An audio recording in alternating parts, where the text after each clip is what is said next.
So, a few months ago, I was diagnosed with autism spectrum disorder, which explains a lot about me. And I found it to be really fascinating how many people in the autistic community identify with feeling like an alien, and thought I would share some of my own experiences that made me feel this way. And I apologize if I don't make much sense. I'll try to explain this the best that I can. Sometimes, even when I'm searching for a sign, I still somehow manage to miss it. I know where I'm supposed to be going, but I'm having trouble getting there. Greetings, fellow humans. Where do I? There's an alien here! Wait, no, I'm not actually an alien, I just feel like one, that's all. Ugh, cosplayer. Where am I? The heck? You don't look like an alien. You're on my ship. Oh my. Oh, what do you know? And well, to answer your question, it's a big universe out there. Can't expect us to all look like what you see in human media. We actually come in many forms. Some of us may have these traits, but we all come in different variations, just like humans. We have been studying and observing humans for a long time now, and there seems to be some interesting differences in how we process information despite experiencing the same environment. These fundamental differences have made it quite hard for us to fully integrate ourselves into society on Earth. Do you know why we brought you here? It's because you are an alien. What? No way! I'm a human. I'm just not very good at being one. Aren't you the slightest bit curious to know why you feel the way that you do? I guess. You won't have to question yourself anymore after this. Remember those memories, and it will help guide you. Growing up, I think the two things I felt the most were confusion and frustration. Feeling confused would make me frustrated, and being frustrated would make me feel confused. Things that were obvious and easy for others were difficult and rather obscure to me, and the things that caused me a lot of pain didn't seem to even faze anyone else around me, and normal household appliances terrified me. Funny enough, I actually thought everyone else around me was strange until I got to high school. Life often feels like a very manual experience for me, even with the simplest of things like making conversation. Although I have learned the dialect just like everybody else, it doesn't really feel like my first language. Sometimes I get it and sometimes I don't. It can be really tiresome when it feels as though I have to retranslate everything I say and hear.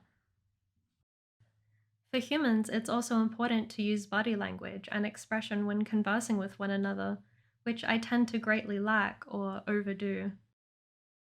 Even when it comes to functions such as speaking, listening, and making eye contact, I feel as though I'm unable to do all of those functions simultaneously and process any of the information accurately, so I carry it out in rotation. I have a step by step guide on how I live my day to day life, down to the time and order in which I do simple tasks. And if there's any sort of disruption to my routine, I feel like I'm going to explode. And when I'm this stressed out, I usually cope by pacing around my room or pulling my hair or scratching off my skin, even though I'm not itchy. Sometimes it can feel hard to control what I'm doing, so it feels like I'm keeping myself under surveillance 24/7 to make sure I'm being as normal as possible. I have spent a ridiculous amount of time and energy trying to study and crack the code on how to socialize because of my strong desire to fit in. I would create elaborate plans and step by step guides on how to bond over activities and write out my conversations in advance and practice it over and over again. Not to mention my inability to pick up on social cues. For so many years, I genuinely couldn't see the difference between a game of chasey and being socially rejected. So every time I approached someone and they would start running away from me, I would just assume that it was a game and try to run after them. So, as you can imagine, that did not go so well for me, and I would be left feeling embarrassed and confused about what just happened. My connection may have fallen short with people, but I felt a very strong connection to the environment, whether that was the trees or insects or the spiritual world, or just being fascinated by random stuff nobody else cared about.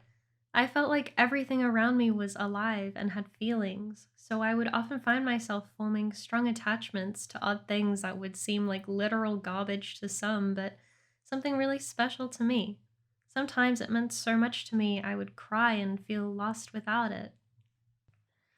Sometimes it can be hard to also enjoy and take part in certain activities that other people like because of how intense it would feel for me.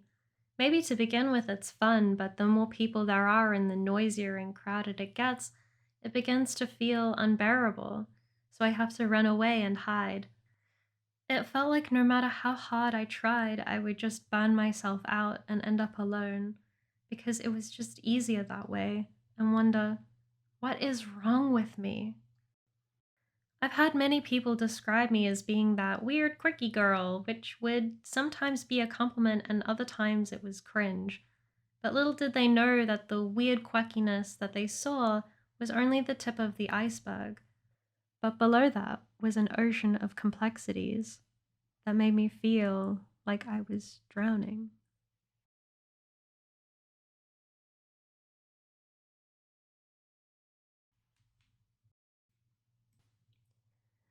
I felt like I had resurfaced and saw the whole ocean for everything that it was. The closure I had needed for so long had left me feeling whole but also empty. I didn't know where to turn as I often felt misunderstood and disconnected from the people around me. But everybody wears a mask. I unknowingly found myself surrounded by all sorts of aliens with different and unique qualities that have given me a great sense of comfort and acceptance that I had been longing for. Feeling seen and heard meant so much to me, and I'm so grateful for it. And if you feel like an alien too, autistic or not, I'd like to know your thoughts and experiences in the comments. Thanks for watching. I hope to make more videos like this in the future, so if you're down for Earth like me, subscribe, and I'll see you in the next video.